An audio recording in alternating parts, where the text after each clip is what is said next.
From Wish TV and the All Indiana Podcast Network, this is the News 8 Daily 8 Podcast, a Wish TV News 8 update. Hi, this is Hannah Mordeau, and this is your News 8 Daily for Friday, May 3rd. Starting out with a few sprinkles out there and a warm start. It's not going to get nearly as warm, though, as yesterday. Up to the mid-70s, looking ahead for a nice weekend. Breaking news, a man is in critical condition after a drive-by shooting outside a recording studio on the city's northeast side. Just before 2 this morning, police were called to Browse Avenue. That's near 52nd and Keystone, just north of the fairgrounds. Police on scene tell us that the victim says he walked outside, then as a car drove past, someone inside the car fired shots. IMPD says the victim was taken to Eskenazi Hospital. Police tell us they're looking for witnesses or security video to find out more about what happened. Now to Pacers Watch. The gold out at Gainbridge Fieldhouse got the job done. The team will now take on the Knicks Monday night in New York for round 2 of the playoffs. Last night, Obi Toppin's 21 points led 6 players in double digits. Pacers take down the Milwaukee Bucks 120-98 in front of a raucous home crowd. This is the first time in 10 years that the team has made it past round 1. The win sets up a series with a longtime rival. Specifics about that in a minute. First, though, our Andrew Chernoff was at the game. He shares the post-game perspective courtside. We grow basketball here in Indiana, and the Pacers know they'll have at least 2 more games here inside Gainbridge Fieldhouse in the next round of the playoffs. The Pacers beating the Bucks on Thursday, winning their first playoff series in a decade. The last time the Pacers advanced in the postseason, all the way back in 2014. And the story of this game, the bench, outscoring the Bucks bench 50-10. I think tonight, all of us, just had a mentality of, we're going to go out there and go to another level competitively. And, that's the bench that, I kind of saw all season. Yeah, we just knew that if we dictated pace, we'd be fine. In game 1, at the end of the game, they were, we had our hands on our knees after the game. They were saying we were tired. So, I think we just took that. After game 1, we came together, just felt like, we know the recipe, we understand it, and we executed it the right way. Congratulations to our guys. First time in 10 years our fans have had this kind of feeling. And so that's a great thing. For this city and the state. We're definitely not finished. We celebrated tonight, but then we have to get right back to work tomorrow, depending on who we play. And excited for the opportunity more than anything, but really excited for the city to be able to, get this playoff basketball, that they deserve and what they've been waiting on. Next up for the Pacers, a trip to Madison Square Garden, where they will take on the Knicks in the Eastern Conference semifinals. In Gainbridge Fieldhouse, Andrew Chernoff, Wish TV, wishtv.com, or follow us on Facebook for updates. We now know the schedule for the Pacers' next series against the Knicks. Game 1 tips off Monday in New York City at 7:30. Game 2 is on Wednesday at 8 at Madison Square Garden. Then the series moves here to Indy, to Gainbridge Fieldhouse 1 week from today at 7 p.m. That does create a bit of a conflict, though, because next Friday was supposed to be the preseason home opener for the Indiana Fever.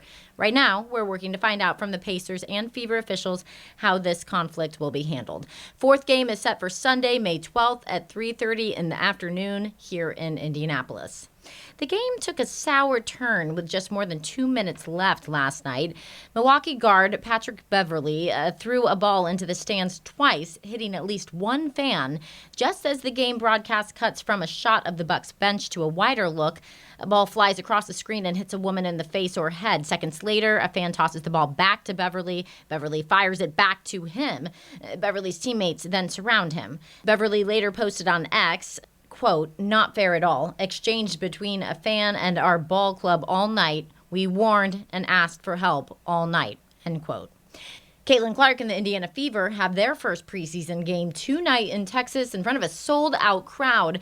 Yesterday, the team shared pictures of the players leaving Indianapolis on social media. This is Clark's first professional game since she was drafted last month. The Fever fly commercial just like every other WNBA team.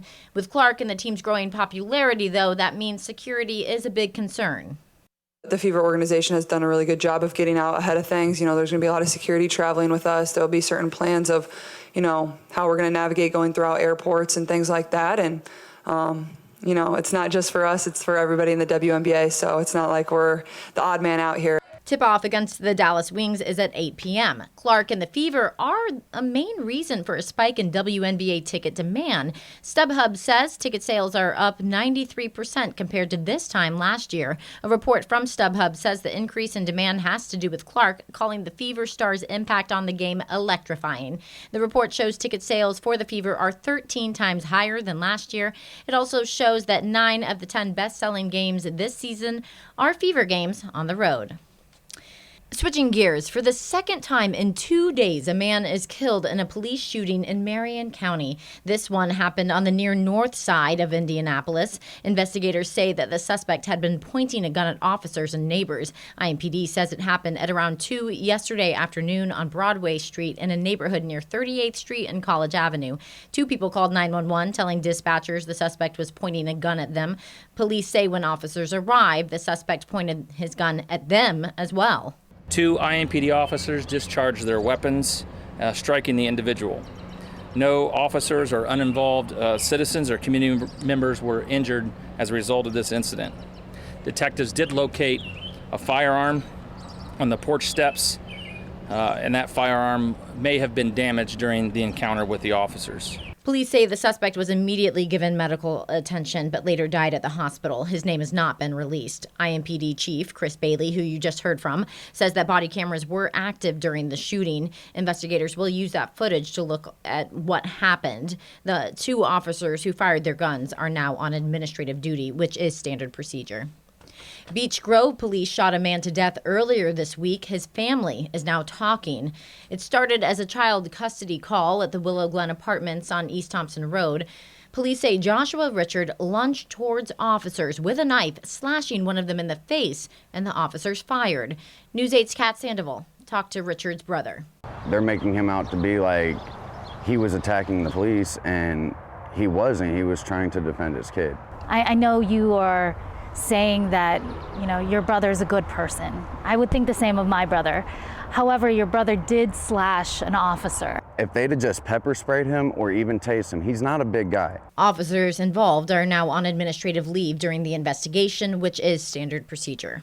For the first time, President Biden is talking about the protests of the Israel-Hamas war happening on college campuses across the country. More than 2,000 people have been arrested at the pro-Palestinian protests so far. They include at IU, Columbia, and UCLA. In California, UCLA's campus looks like a bit of a disaster zone after more than 200 people were arrested yesterday morning. We brought that news to you as breaking news here on Wish TV. Now there's, destroyed tents and graffiti on the walls on campus. Some Democrats worry the president is losing support among younger voters because of his support for Israel. That's led to thousands of civilian deaths in Gaza. The president was asked about this yesterday at the White House. Mr. President, have the protests forced you to reconsider any of the policies with regard to the region? No.